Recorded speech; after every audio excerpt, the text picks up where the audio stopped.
Iran Israel जंग एक नए मरहले में दाखिल हो गई है।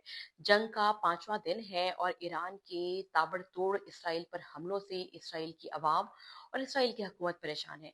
वहीं इसराइल भी ईरान पर मुसलसल हमले कर रहा है। आज ईरान ने मोसाद के 2 एजेंट्स को गिरफ्तार किया है।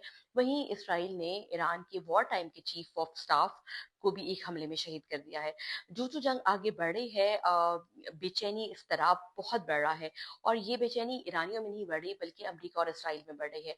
यही वजह है कि अमेरिका के सदर डोनाल्ड ट्रंप G7 ममालिक का इजलास अधूरा छोड़ के फौरी तौर पर वापस वाशिंगटन पहुंचे हैं और जहां उन्होंने अपनी नेशनल सिक्योरिटी काउंसिल की काबीना के साथ मीटिंग भी की है, काबीना के वज़रा के साथ भी मुलाकातें की हैं और वो मुसलसल ईरान को धमका रहे हैं, ईरान से कह रहे हैं कि वो अनकंडीशनल तौर पर, गैर मशरूत तौर पर सरेंडर करें।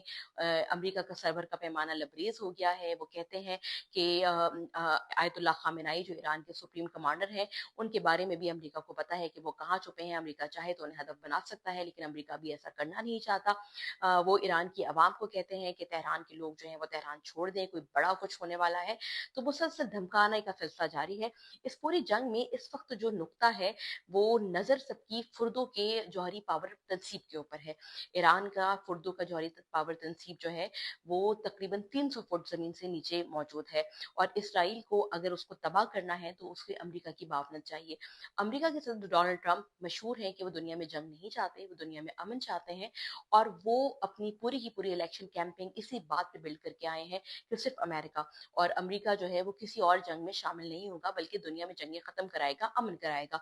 अब उनके लिए बहुत मुश्किल है, एक तरफ इसराइल है, दूसरी तरफ जो है वो उनकी सियासत है, उनकी पार्टी है, उनकी सियासत एक दांव पे लगी हुई है।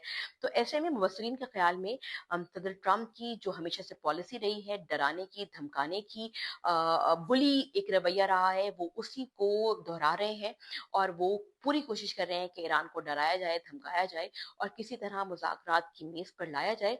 इस चीज़ का इम्कान कम है कि अमेरिका इस जंग में कैसे बराह रास्त शामिल हो।